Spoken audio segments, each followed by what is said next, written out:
Okay, here we go. Alright, this is Carpe Diem, where we play Roman patricians, and we're trying to build our amazing villas and show off our wealth. So, Carpe Diem is played over 4 phases, and each phase has like 2 main parts. So the first phase is where we collect these tiles. You get 7 of them, one at a time. There's 28, so 4 players, 7. And after all those have been collected, we go over to this little contract part here, and we pick a couple contracts to try to complete, and then score some points.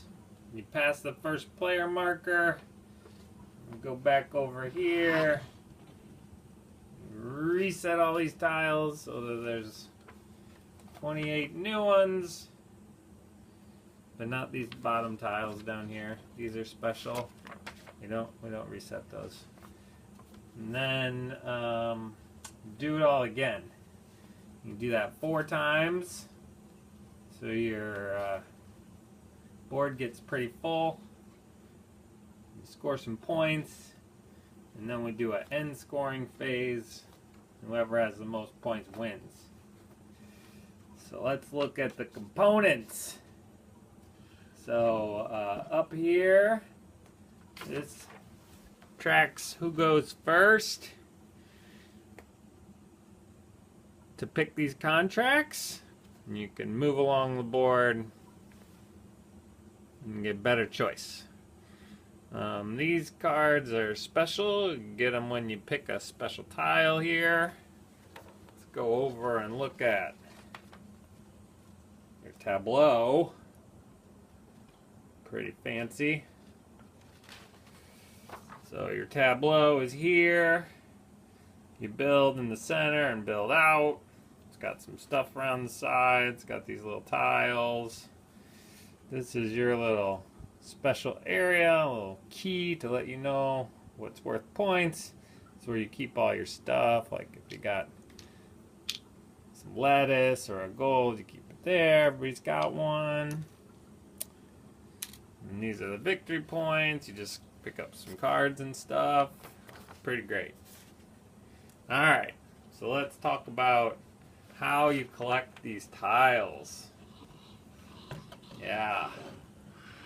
Back over here.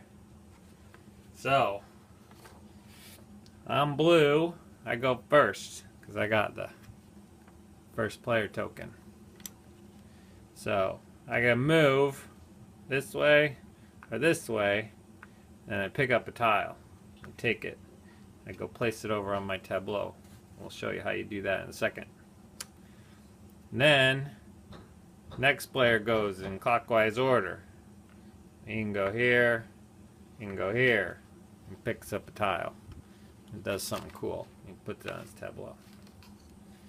Now, usually you can just go to 2 spots, right? You go to the left spot or the right spot. But eventually these spots will get empty as we go through the phase.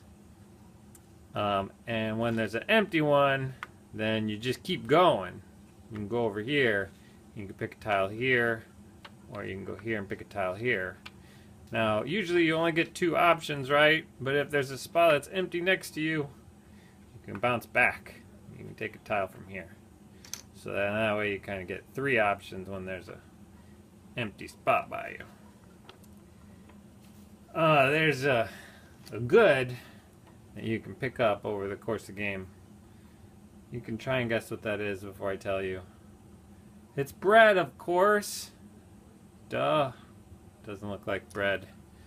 So you can use 1 bread to go anywhere on the board and pick up a tile.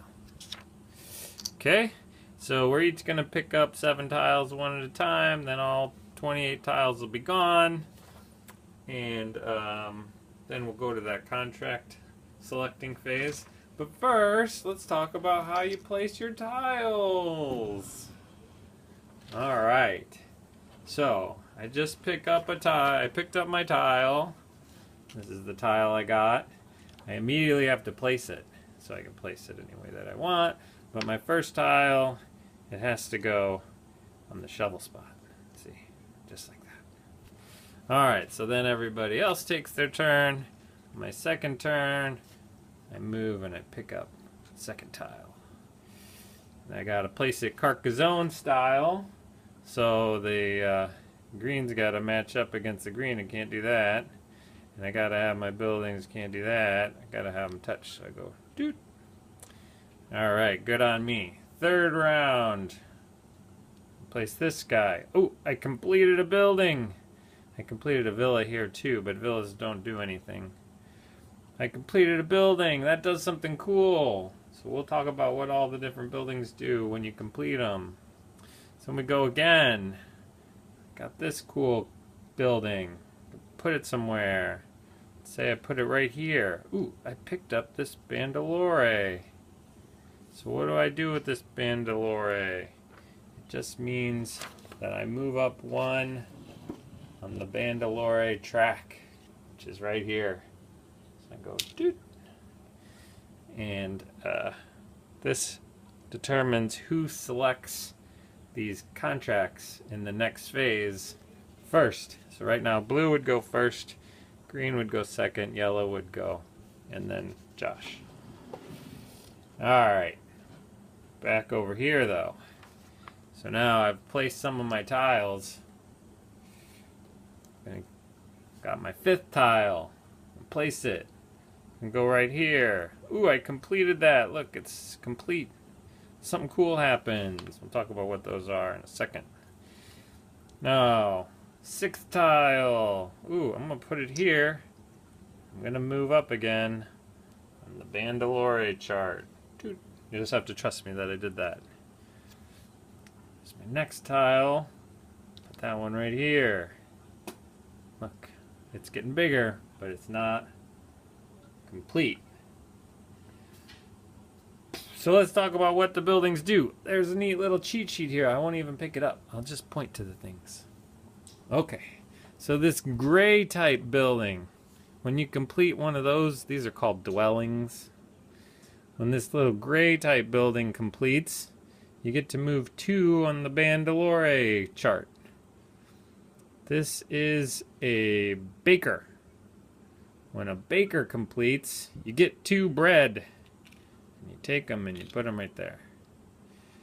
This is a trading house. When you complete that, you can trade in these goods that you may have for cash.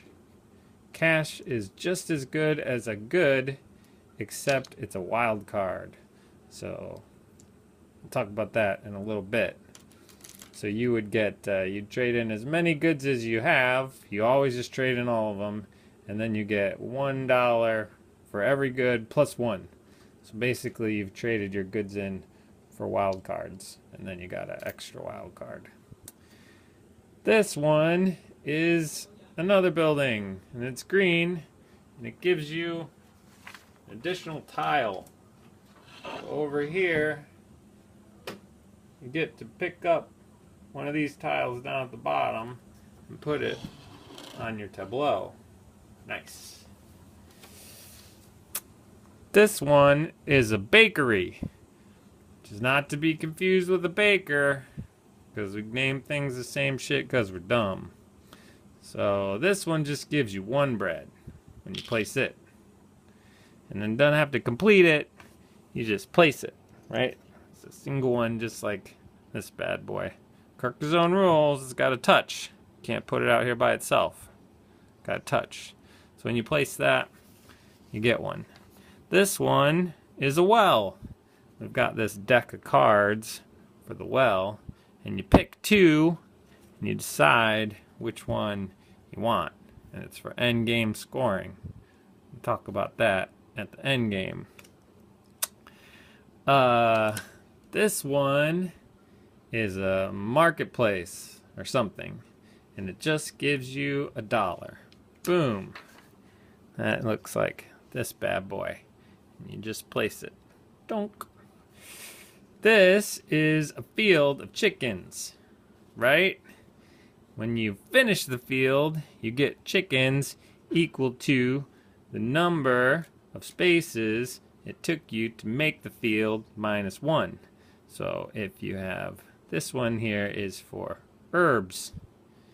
If you've got herbs here, took me 2 tiles, so I got 1 herb for that. This bad boy is not finished yet, but if I were to finish it next round, I would have 3 tiles, minus 1, get 2 grapes from my vineyard. And then this one's fish, that one's chicken. Talked about those already. These are like special little rules, just to remind you. This one is whenever you pick up a bandolore, you move 1 on that bandolore track we looked at. This one we'll get to in a second. This one's the rule we talked about before. You can spend 1 bread to move anywhere on the building track over there trying to pick up tiles. All right. We're making good progress.